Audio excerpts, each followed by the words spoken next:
안녕하세요. 작년까지 결혼 생활을 하던 올해 30살 먹은 여자입니다. 잡은 고기한테 밥 안 준다는 말이 괜히 있는 말이 아닌 것 같네요. 결혼 후 돌변한 남편과 저를 공짜 식모로 알고 부려먹으려고 하던 시댁과 이별하고 혼자가 되었네요. 이혼한 것에 대해 저는 단 한 번도 후회를 한 적이 없고 오히려 이전보다 잘 지내고 있어요. 어쩌다가 이런 사연을 전하는 곳을 알게 되어서 저도 제 이야기 한번 보태볼까 해서 이렇게 저희 이야기를 적어봅니다. 남편은 궁합도 안 본다는 4살 차이였습니다. 남편이나 저나 둘 다 취직해서 어느 정도 자리 잡고 일하고 있을 때 만났어요. 저는 연봉 3천 정도를 벌고 있었고 남편은 4천으로 저보다 벌이가 좋았습니다. 연애 기간은 1년이 조금 넘은 정도로 그렇게 긴 편이 아니에요. 결혼이라는 걸 생각해 본 적도 없는데 대뜸 남편이 먼저 청혼을 해왔습니다. 그때 남편이 결혼을 위해 자기가 모아놓은 돈이나 기타 여러 가지를 이야기해줬는데 모아놓은 돈은 1억 정도로 저랑 비슷한 편이었어요.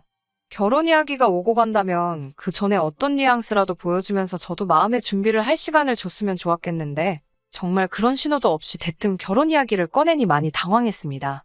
연애한 기간이 짧았지만 남편은 벌이도 괜찮고 생각하는 것도 건강해서 저도 막연하게 결혼을 한다면 이 사람과 하지 않겠나? 하는 생각을 가지고 있기는 했거든요. 그래도 조금 꺼려지는 게 있었는데 저는 결혼을 한다면 좀 더 상대방에 대한 걸 알고 하고 싶었었어요. 그도 그럴 것이 저희 어머니가 고생하는 것만 보고 자라와서 그런지 그런 게 더 심했어요. 저희 아버지는 둘째인데 오지랖이 무지하게 넓어서 나중 가서는 큰아빠 집에서 제사도 가져오고 전업주부셨던 어머니 생각은 물어보지도 않고 고모네 자식들을 집으로 데려와서는 어머니께 보라고 하신 적도 있어요. 그래서 어렸을 때 보면 저희 집이 30평대 아파트이긴 한데 아파트가 꽉 찰 정도로 친척들 불러 모아서 제사 지내고 어머니는 허리도 펴지 못하고 구석에서 음식 준비하면서 고생하셨던 게 기억에 크게 남아 있습니다. 나중에 가서는 아버지가 할머니까지 모시고 살겠다고 드는 바람에 그제서야 어머니가 참다 폭발해서 이제 애들도 다 컸고 자기도 어려울 거 없다고 그냥 이혼하자고 한마디 쏘아붙이는 바람에 겨우겨우 어머니도 어머니의 삶을 찾으셨어요. 그때 어머니가 제사도 다시 큰아버지네 집으로 돌려줬고요.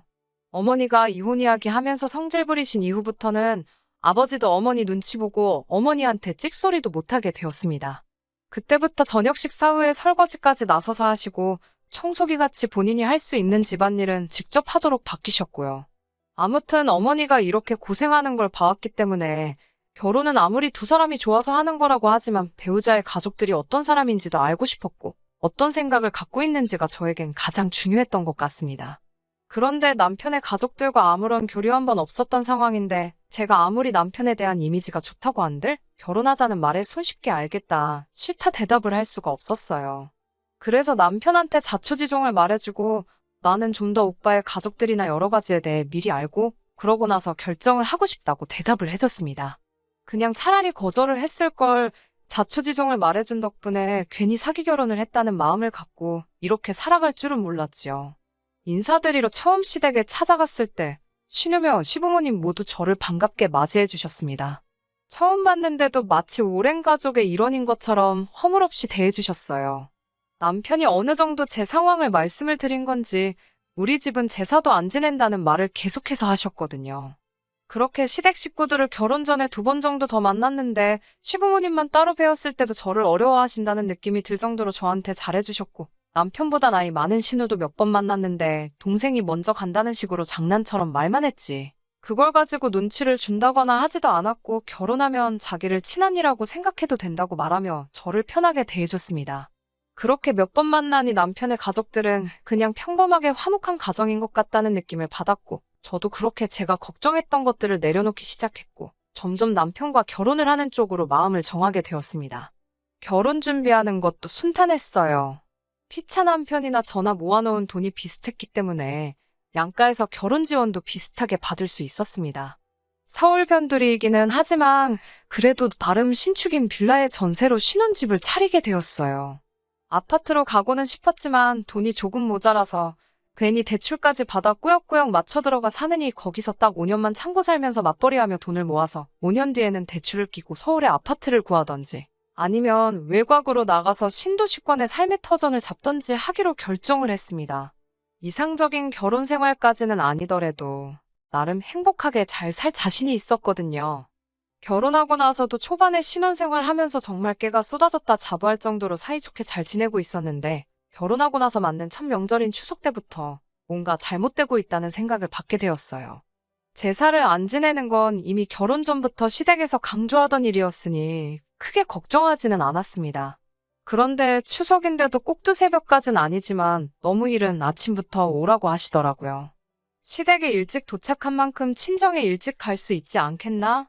그렇게 하루 만에 양가 다 방문하고 그냥 추석 연휴는 집에서 남편과 둘이 편하게 쉬면 되겠다 하는 생각을 하고 있었거든요. 그런데 시댁에 도착했더니 이미 제가 도착하기 전부터 아주 제삿날을 방불케 할 정도로 세팅을 다 끝내놓으셨더군요. 시댁 문이 열리고 나서 제 눈에 들어온 진풍병에 입이 다물어지지가 않더라고요. 문을 열자마자부터 바닥에 신문지를 잔뜩 깔아져 있었고 그 앞에 서 계시던 시어머니가 마치 저를 기다리기라도 했다는 듯이 얼른 와서 저보고 거들라 하시더군요. 차라리 음식 준비를 도와야 하니 일찍 오라고 미리 말씀이라도 해주셨으면 옷도 아끼는 옷으로 차려입고 가지 않았을 텐데요. 음식하는 것 정도야 도와드릴 수 있습니다. 어려운 게 아니니까요. 그런데 음흉하게 그런 사실들을 숨겨와서는 저보고 하는 게 당연히 해야 할 일이라는 식으로 나오는 게 기분이 썩 좋지가 않았어요. 신우가 갑자기 제 손을 잡아 끌더니 자기 방으로 데리고 와서는 자기가 입는 편한 옷이라고 꺼내주더군요. 저는 그게 나름 저를 위한 배려라고 생각해서 이 집안에 신우 말고는 믿을 사람이 없겠다 감동까지 하려던 차에 말 한마디 보태면서 초를 치더라고요. 비싼 옷 입고 오면 일 안 시킬 줄 알았냐고 하면서 얼른 이걸로 갈아입고 옆에 가서 어머님을 도우라고 명령하듯 말하더라고요. 신우가 잘 때 입는 건지 뭐 할 때 입는 건지 모르겠는 후줄근한 옷으로 갈아입고 나와서는 솔직히 멘붕이 와서 이게 뭐 하는 짓인가 하는 생각을 하고 있던 찰나에 남편이 우리 밥도 안 먹고 아침부터 온 건데 벌써부터 일을 시키냐며 밥부터 먹고 하자고 하더군요. 그나마 남편이 제 편을 들어주는 거라 생각했습니다. 그런데 그건 저희 착각이었어요. 남편도 그렇지만 시댁 식구들도 밥을 허겁지겁 엄청 빠르게 하는 편이더군요. 저는 시간을 들여서 꼭꼭 씹어먹는 편이라 많이 느린 편이고요. 제가 식사를 반도 끝내지 않았을 때 남편을 포함한 시댁 식구들 모두 식사가 끝나 있었고 하나같이 다 제가 먹고 있는 걸 보고 있더라고요. 괜히 시선이 느껴지니 밥이 입으로 넘어가는지 코로 넘어가는지 모르겠어서 저도 허겁지겁 식사를 하게 되었습니다. 제가 먹은 빈 그릇을 들고 어머님께 이건 싱크대에 담둬두면 되는 거냐고 했더니 어머님은 곧바로 어이가 없다는 듯한 반응을 보이며 너는 네 먹은 것만 치우려고 그러냐 하시더군요. 그게 무슨 뜻인가 이해가 안 가는 와중이었는데 신우가 먼저 자리에서 벌떡 일어나더니 방으로 들어갔어요.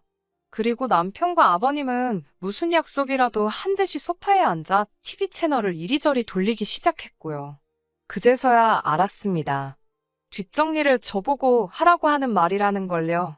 분위기상 저도 모르게 설거지를 하기 시작했는데 하면서 화가 나기 시작하고 하란다고 하고 있는 제 자신한테 열이 받기 시작했어요.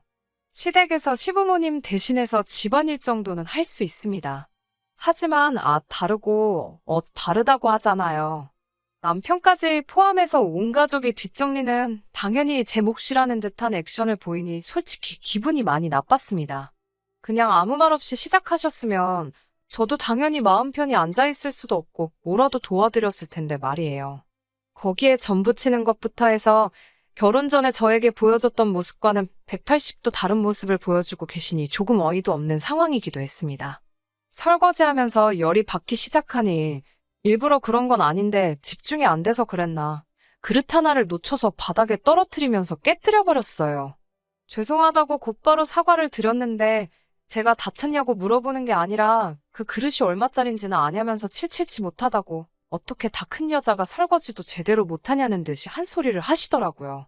깨진 그릇을 치우면서 조금 살기를 내뿜으며 남편을 노려봤는데 남편이 그제서야 제가 심기가 안 좋다는 걸 눈치를 챈 건지 TV 보느라 소파에 붙여놓았던 무거운 엉덩이를 들어서는 저를 도와주러 성큼성큼 오더라고요. 설거지가 끝나고 나서 다시 소파로 돌아가려고 하길래 남편한테 오빠는 가길 어딜 가냐고 오빠도 이리 와서 같이 전 부치자고 했습니다. 어머님은 남자가 무슨 전을 부치냐고 회사 일하느라 힘들 텐데 그냥 쉬라고 하라고 하시길래 어머님한테 저도 한마디 했어요. 쉬기는 뭘 쉬냐고. 저도 회사 일 하느라 힘든 건 똑같다고 말했죠. 맞벌이 하는데 당연히 남편이 힘들면 저도 힘들다고요. 어차피 집에서도 반반 결혼했다고 집안일 나눠서 하는데 남편이 은근 요리 실력도 괜찮으니 전도 맛있게 잘 부칠 거라고 했어요.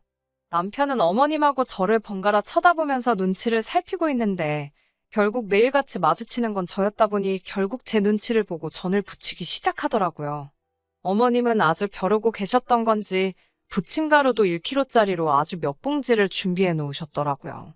가족이라고 해봐야 신우의 시부모님, 그리고 남편과 저 이렇게 5밖에 없는데 무슨 욕심에 그렇게 많이 준비를 해놓으신 건지 아주 한동안 전만 드시려고 작정하신 건가 싶었습니다. 해가 중천에 뜰 때쯤에야 전 부치는 게 끝나고 그렇게 점심 식사를 했어요. 점심 식사를 하고 나니 남편이 그때는 알아서 제 눈치를 보면서 뒷정리하는 거 같이 하자고 하더라고요. 곧 죽어도 자기가 하겠다고는 안 하고 같이 하자는 말이 제 심기를 건드리기는 했지만 남편도 남편 나름대로 눈치가 보이는 게 있을 테니 이해해 주기로 했습니다. 뒷정리가 다 끝나고 그제서야 시댁에 와서 처음으로 쉴 수가 있었어요. 전 부치는 내내 뒷정리하는 내내 방 안에 틀어박혀서 밥 먹을 때만 코빼기 내비치던 신우의 방으로 들어갔습니다. 이제 일하는 건 다 끝났으니 제 옷으로 다시 갈아입으려고요. 그런데 문을 열고 들어가니 어이가 없게도 신우가 아주 내 옷을 입고서는 거울 앞에 패션쇼를 하고 있더군요. 자기한테 더 잘 어울리는 것 같다고 자기 옷장에서 적당한 거 골라서 입고 그 옷은 자기가 갖겠다고 하는 거예요. 진짜 성질머리 같아서는 그 자리에서 머리채를 잡아버릴까 했는데 남편 얼굴 봐서 한번 참았습니다. 그 옷은 친정어머니가 명절날 입으라고 사주신 거고 제가 아끼는 옷이기도 하고 의미가 있는 옷이기도 하니 그렇게 못하겠다고, 그리고 이제 친정에 가봐야 하니 그 옷은 지금 빨리 벗어달라고 정중하게 말했어요. 신우는 콧방귀를 뀌면서 그깟 옷 가지고 너무 치사하게 구는 게 아니냐 하더라고요. 저에게 있어서 언니가 되어준다는 말이 동생 거 다 뺏어가는 심술 맞은 파쥐 같은 언니가 되어준다고 했던 말인가 싶더라고요. 제 옷도 돌려받았고 저도 더 이상 시댁에는 1초도 있기 싫어서 이만 친정에 가보려 한다고 인사를 드렸습니다. 또 막상 간다고 하니까 다행히 잡지는 않으시더라고요. 가기 전에 전 부친 것 좀 싸가면 안 되냐고 했더니 시어머니가 그걸 제가 왜 가져가냐고 하십니다. 그 말에 빈정이 팍 상하고 여태까지 참아온 게 확 올라와서 저랑 남편이 반은 넘게 부친 것 같은데 저희 먹을 것도 못 가져가나요? 하고 따져 물었어요. 그랬더니 어머님이 말하는 꼬라지 좀 보라면서 니네 집 가는데 왜 우리 집 전을 가져가냐고, 너네 집 가면 네 엄마가 부친 전이 있지 않겠냐며 뭐라 하시는 겁니다. 그러다가 니네 엄마는 평생 전 부치던 게 한이 돼서 이번 추석에는 전을 안 부친다시니? 하면서 빈정거리더라고요.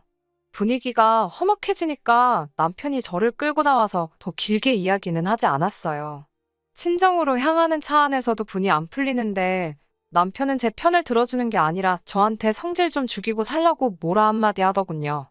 제 말투에 잘못이 없다고 할 수는 없습니다만 이거 제사만 안 지냈지. 전 부친 양만 보면 저희 어머니가 시집살이 장손 식모 노릇하실 적에도 이렇게 많이 하신 적은 없지 않나 싶을 정도였거든요. 10월드는 없을 거라 말하고 시부모님의 신우까지 결혼 전에 거짓으로 저를 대했다는 사실을 알게 된 데다가 남편이 무조건 제 잘못이라는 식으로 말을 하니 그때 결혼을 물을 수 있으면 무르고 싶었어요. 친정에 가서도 엄청 열받아 있는 저를 보고 친정 부모님도 매일같이 시키는 것도 아니고 명절 때 하루인데 저보고 성질 좀 죽이지 그랬냐며 나무라시는데 솔직히 많이 서운했습니다. 집에 돌아오는 길에 남편에게 앞으로 시댁 안 보고 살 거라고, 나랑 결혼 생활 유지하고 싶으면 시댁 일은 알아서 잘 컨트롤하면서 내 남편 역할 똑바로 하라고 으름장을 놨어요. 남편은 뭔가 답답하다는 듯이 자기 변호를 하고 싶어 하는 것처럼 보였는데 제가 사전에 다 잘라버렸습니다. 남편은 결국에 알겠다고 대답했고 그래서 한동안 시댁하고는 마주치는 일 없이 지내게 되었어요. 그렇게 바로 얼마 전까지 오게 되었네요. 연을 끊고 사는 건 아니었고 되도록 안 보고 살기로 한 것이었기 때문에 적당히 해야 할 도리 정도는 하고 살았습니다. 차츰 시간이 지나기 시작하니 저도 그때 났던 화가 많이 가라앉기도 했고 무엇보다 남편이 가족들을 그리워하는 듯한 모습을 몇 번 보인 적이 있어서 저도 마음이 살짝 안 좋기도 했어요. 저 때문에 가족들하고 멀어졌다는 느낌을 받으니 부담감마저 생기더라고요. 그렇게 시댁을 멀리하고 지내는 동안 신우도 결혼을 했는데 신우 결혼식에도 남편 혼자만 다녀왔었거든요. 그때쯤 저도 정말 너무했다는 생각이 들어서 저도 조금씩 마음을 열기로 결정했습니다. 그래서 얼마 전에 있던 신우 신혼집 집들이에 저도 같이 가겠다고 결정을 했어요. 무엇보다 남편이 이제 다시 마음을 열기 시작한 저희 모습에 기뻐하는 모습을 보니 그동안 저도 너무 남편을 사지로 몰았던 게 아닌가 하는 생각에 미안함마저 들기 시작했어요. 그리고 제가 이만큼까지 액션을 취했으니 당연히 시댁도 제가 어떤 생각을 갖고 어느 정도까지 행동할 수 있는지 알았을 거라 생각을 했고 또다시 저에게 그런 갑질은 시키지 않을 거라고 생각을 했어요. 하지만 그게 아니었네요. 어머님은 이미 그때부터 저희 태도에 화가 많이 나 있으셨고 저를 어떻게든 굴복시키려고 벼르고 계셨나 봐요. 신우집들이라고 해서 출발을 했는데 남편이 운전하는 차가 점점 익숙한 길로 움직이기 시작했어요. 도착을 하고 나니 시부모님이 사시는 아파트더라고요. 그래서 신우가 시부모님과 같은 아파트에 신혼집을 구한 건가 생각을 했습니다.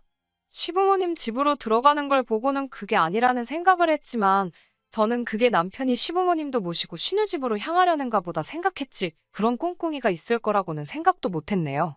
시댁에 들어가니 어머님은 저를 쳐다도 보지 않으시고는 후딱 와서 앞치마 메고 음식 준비를 도우라는 겁니다. 신우집들이를 가는데 무슨 음식을 준비하느냐 물었더니 바쁜 애들한테 무슨 음식 준비까지 시키냐고 우리가 음식을 해갈 거라 했다고 하십니다. 아무리 제가 마음을 열기로 했다고 해도 그게 시모가 시키는 대로 하겠다는 말은 아니잖아요. 다시 평범한 관계로 돌아갈 수 있게 저도 노력하겠다고 하는 말이었는데 시모도 남편도 제가 다시 마음의 문을 열겠다고 하는 말이 이 집 식모로 살겠으니 마음껏 부려먹어 주세요라고 이해를 한 게 아닌가 싶었습니다. 그래서 제가 신우 집들이 음식 해주러 마음의 문을 연 게 아니라고 그 길로 문을 박차고 나오니 남편이 따라 나와서 알겠다고 하면서 저를 설득하더라고요. 자기도 부모님을 함께 모시고 가려고 온 거지 음식을 준비시킬 계획인 줄 몰랐다 하면서 어머니는 자기가 잘 설득을 해올 테니 차에 가서 기다리라고 하더군요. 그렇게 차에서 한 30분 정도를 있으니 남편이 저 멀리서 시부모님과 함께 내려오더라고요. 어떻게 설득을 한 건지는 모르겠지만 차에서 신우집으로 가는 내내 저한테 말 한마디 없으셨습니다. 아예 아무 말도 안 했으면 차라리 나았겠는데 저를 그냥 없는 사람 취급하면서 남편과 시부모님 셋이서만 제가 모를 만한 이야기들을 골라서 하시더군요. 크게 신경이 쓰이지는 않았습니다. 아마도 또다시 이번 집들이를 마지막으로 저는 또 한동안 시댁과는 같이 시간을 보낼 일이 없을 것이라는 확신이 생겼거든요. 신우도 신우의 남편도 예상한 시간보다 훨씬 일찍 그것도 빈손으로 도착한 우리를 보고는 적잖이 당황했을 겁니다. 엄마가 며느리 시켜서 음식을 해온다고 했는데 빈손으로 왔으니 신우도 어이가 없었겠죠. 저를 보고 눈을 흘기더니 인사도 없이 무시하며 지나쳐버리더군요. 아직도 그 눈빛이 잊혀지지가 않네요. 집들이라고 가족들 이리저리 데리고 다니면서 집 구경을 시켜주는데 저는 소파에 앉아있어도 본체만 채 자기들끼리 시시덕거리면서 좋아하더군요.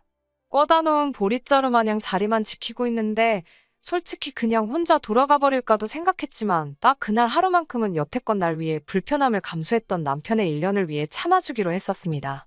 그런데 남편마저도 저한테 그럴 줄은 몰랐네요. 집 구경이 끝나고 신우가 근처에서 대충 주문한 배달 음식들로 집들이를 시작했어요. 식사가 끝나고 또 신우와 시어머니가 고집을 부리더군요. 이제는 아예 신우집 집들이상 뒷정리를 저보고 하라고 하더군요. 신우 남편은 이게 무슨 경우인가 하면서 자기가 치우겠다고 하는데 신우도 자기 남편한테 소리를 떽 지르면서 이참에 아주 교육을 확실히 해줘야겠다며 무조건 제가 해야 한다는 겁니다. 세상에, 신우 집들이의 음식도 며느리가 해가야 하고 뒷정리까지 제가 해야 한다고 생각하는 세상 어디에도 없는 개념에 웃음도 안 나더군요. 그래서 제가 신우한테 내가 왜 니네 집 집들이한 거 뒷정리를 해야 하냐며 소리를 질렀어요. 시어머니가 또 옆에서 저거 말하는 것 좀 보라고 하면서 남편을 나무라더군요. 작년 명절에 있었던 일까지 다시 끄집어내면서 아주 제가 집안 형제 사이부터 부모 자식 관계까지 다 이간질을 하고 있다는 식으로요. 저야 1년 가까이 이미 안 보고 살았기 때문에 두 번이 어려울 게 없었습니다. 남편이 안쓰럽긴 하겠지만 제 기분을 잘 살펴줬으니까요. 그런데 이번에는 남편도 저한테 한 소리를 하더군요. 뭐 어려운 부탁을 한 것도 아니고 며느리가 음식도 좀 할 수 있고 뒷정리도 도와줄 수 있는 거 아니냐면서 왜 멀쩡한 우리 가족을 시월드로 만드냐고 뭐라 하더군요. 남편한테 지금 니네 가족이 나한테 하는 행동들의 이상한 점을 하나도 못 느끼는 거냐고 했더니 1년 동안 연 끊고 살았던 거 하면 네가 조금만 참으면 되는 거였는데 가족관계 이상하게 만든 것도 사실이지 않냐. 마음을 열기로 했으면 당연히 해야 할 며느리들이 그런 것 좀 하면 되는 거지. 너는 뭐가 그렇게 불만이라서 꼭 그렇게 멀쩡하게 마음씨 좋은 우리 가족들을 시월드로 만들어버려야 속이 후련한 거냐 저한테 성질을 부리더군요. 그래서 됐다 그랬어요. 여태까지 이 얼마 안 되는 결혼 생활 유지한 것도 다른 것 다 떠나서 어쨌든 너가 내 편이 되어주었기 때문인데 알고 봤더니 그런 생각을 가지고 있는 줄은 몰랐다고. 내가 숙이고 들어가 너네 집 식모살이 할 바에야 그냥 이혼하고 말겠다고 하고 자리를 박차고 나왔어요. 시댁의 갑질이 어느 정도 파탄의 원인이 되어서 이혼하는데 큰 어려움은 없었어요. 얼마 되지도 않는 돈이지만 위자료도 청구할 수 있었네요. 그 얼마 되도 않는 위자료를 받은 것보다 그 더러운 본 모습을 숨기고 저를 가족의 일원으로 받아준다 하면서 식모노릇을 시키려고 한 집구석하고 영원히 이별하게 된 것이 속이 더 후련하네요. 집들이 날 있었던 게 신우 남편한테도 조금 영향이 있었던 것 같아요. 그렇게 저한테는 며느리 도리를 강요하더니 남이 집 며느리가 된 신우한테는 그렇게 하지 않았나 봐요. 오히려 사위 덕 좀 보겠다는 식으로 명절이며 뭐며 빈손으로 찾아온 신우 남편한테 그렇게 눈치를 주면서 돈을 뜯어내려고 했나 봅니다. 돈으로 효도하는 게 사위가 할 도리라면서 말이죠. 그런데 신우 남편은 이미 결혼한 지 얼마 되지 않아서 제가 시댁 식구들한테 겪은 것들을 봐왔기 때문에 이거 말도 안 되는 집구석에 잘못 걸렸다는 걸 금방 눈치를 챘는지 신우 남편도 신우에게 이혼장을 집어던졌고 그 집구석도 결국에는 이혼을 하게 되었다는 이야기를 들었네요. 내로남불 지자식들은 소중하고 남의 집 사람들한테만 도리 운운하며 어떻게든 한몫 챙겨보려던 집구석이니 아무래도 그 집구석은 평생 가도 며느리나 사위를 얻지 못할 거예요. 저도 저지만 신우 남편도 그렇게 탈출하게 돼서 다행이라는 말을 전해주고 싶네요. 요즘 결혼은 필수가 아닌 선택이라는 말이 괜히 있는 게 아닌 것 같아요. 뉴스에서는 인구 감소 운운하면서 결혼을 장려하고 있기는 하지만 결혼하기 전보다 결혼 후에 불행한 삶을 살게 된다면 굳이 애써 결혼을 해야 할 필요는 없다고 생각합니다. 요즘 이혼은 흠도 아니라고 하니 굳이 그런 지옥에 발을 담근 채 빼지 못하고 참고 사는 게 아니라 저도 한번 실패한 경험을 거울 삼아 다음에 만날 사람은 제가 처음부터 원하던 서로를 동등하게 생각해줄 좋은 사람을 만나 다시 행복한 삶을 살고 싶어요.